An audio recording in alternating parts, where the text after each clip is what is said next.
We're taking the Hokuri Shinkansen, a high-speed bullet train, to the city of Kanazawa. The trip only took us about 2 hours, and I clocked our speed at about 180 miles per hour. The train station here features a glass and steel mosaic, with its entrance combining the features of a torii gate and ancient Japanese drums. After settling into our room, we headed toward the Nagamachi area. This district was once home to the middle and high-ranking samurais during the Edo period, which ran from 1603 to 1867. Kanazawa avoided a lot of the aerial bombing from World War II, allowing a lot of the ancient structures to survive. Most of the older homes in this area have been turned into expensive shops, but some of them have been restored, along with their gardens. Looking for an early dinner, we stumbled upon this small place. They specialized in deep-fried skewers and had an English menu available. We ordered several items, including chicken with ginger, red sausage, pork cutlet, and lotus root. And of course, we each had some sake. Back at the hotel, it was happy hour, and they were serving red and white wine, champagne, and a house cocktail, along with some tasty snacks. That night, while taking advantage of their laundry, I visited their onsen. I found the water hot and was only able to stay in it for a few minutes. Today we're walking through some of the main sites in central Kanazawa, starting with the Oyama Jinja Shrine. The shrine's origins date back to 1599, but was moved to its current location in 1873 and renamed the Oyama Jinja. We spent most of our time here in the gardens. We particularly liked the sculpture of golden frogs on a lotus flower. The main feature of the garden is a gorgeous pond shaped to resemble a biwa or Japanese flute. It has 3 islands and a decorative bridge, all connected by stepping stones and a zigzag wooden bridge called a yatsuhashi. This sculpture by Toyama Shirano is a somewhat later edition, added in 1981. Across this bridge from the shrine is the Nezumi Tamon Gate entrance to the Kanazawa Castle. Just after the entrance, we were greeted with these gorgeous gardens.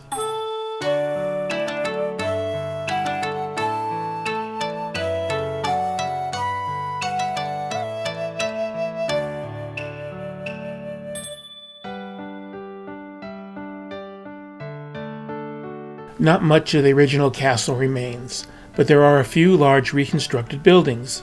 These wooden structures were rebuilt using the same techniques as the original buildings that were built 125 years ago.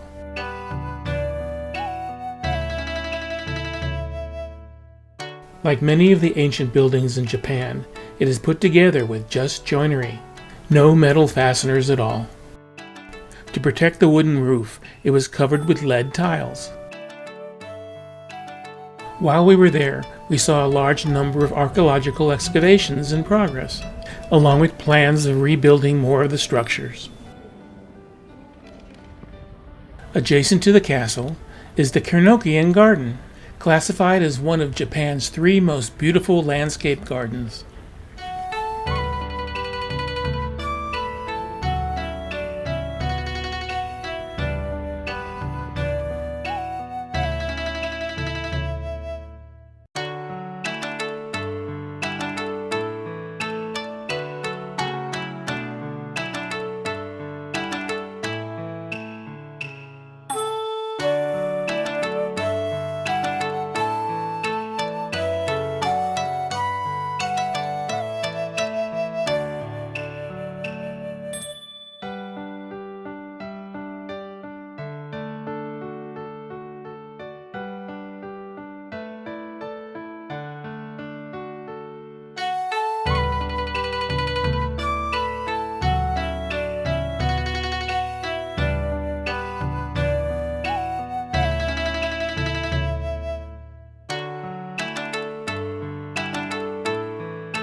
This meticulous care takes gardening to a whole new level.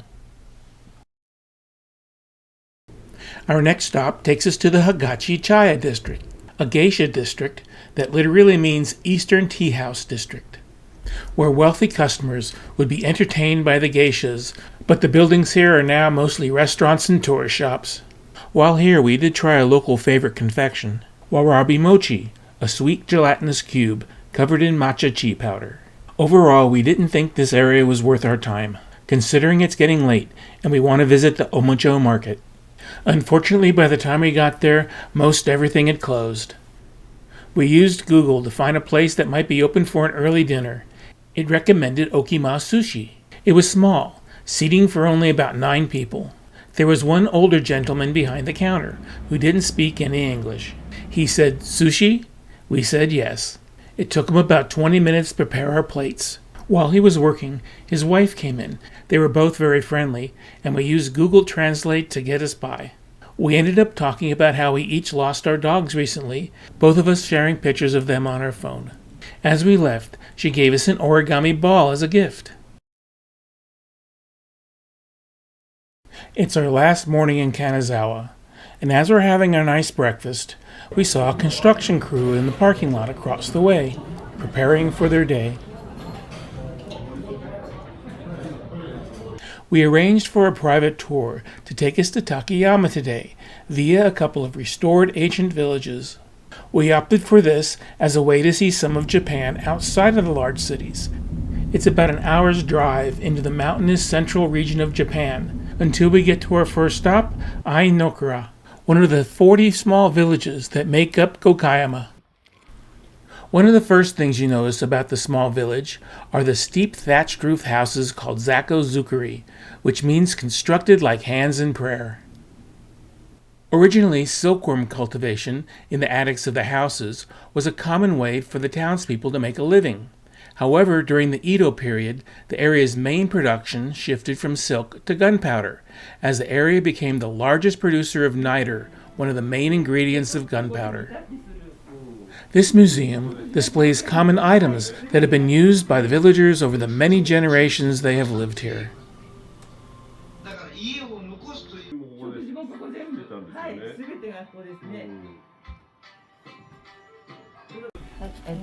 This is called a sasara, a Chinese musical instrument made of wooden slats connected by a cord.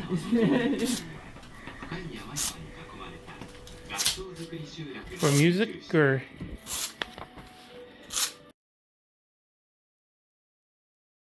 The unique design of the houses come from the industry they supported. The attics were used to cultivate silkworms, while in the main living area there was a fire pit called an orori. Below the orori was a pit up to 6 feet deep that was filled with a mixture of soil, vegetation, and the silkworm droppings. It was in this pit that over time fermentation occurred, producing potassium nitrate, used for creating the niter. In the attic was a display of farm implements used to cultivate mulberry. The mulberry was used to feed the silkworms, as well as making a high-quality paper called washi. You can also see how the construction of the homes were made here, using only small timbers and rope lashing. Unfortunately, we didn't know much of this information while we were there, since our guide wasn't that informative. But before we left, we did stop at a washi paper maker and bought a small paper house we'll use as a Christmas ornament.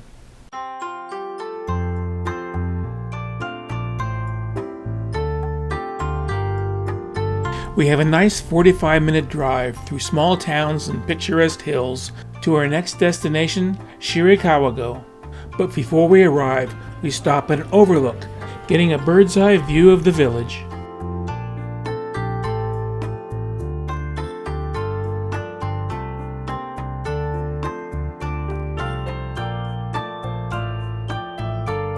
These are tanuki, Japanese raccoon dogs. They represent an okai, a Japanese ghost or spirit. They are considered tricksters, but also represent prosperity. Before we get to Shirakawago, we have to cross the Sho River via the Dei Suspension Bridge.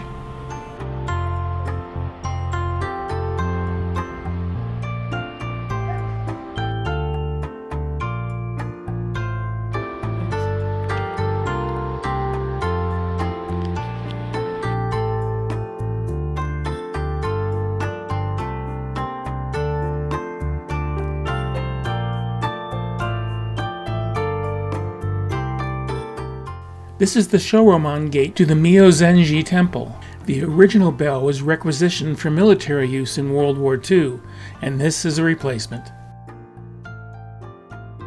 Throughout this area, I was surprised with the number of persimmon trees, and that they peeled them and dried them whole.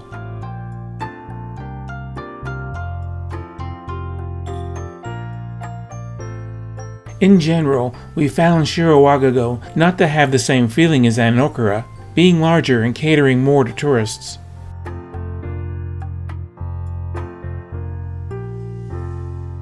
It's about another hour's drive to Takayama, where our driver drops us off at our hotel, giving us plenty of time before our dinner reservations at Sakura Jaya.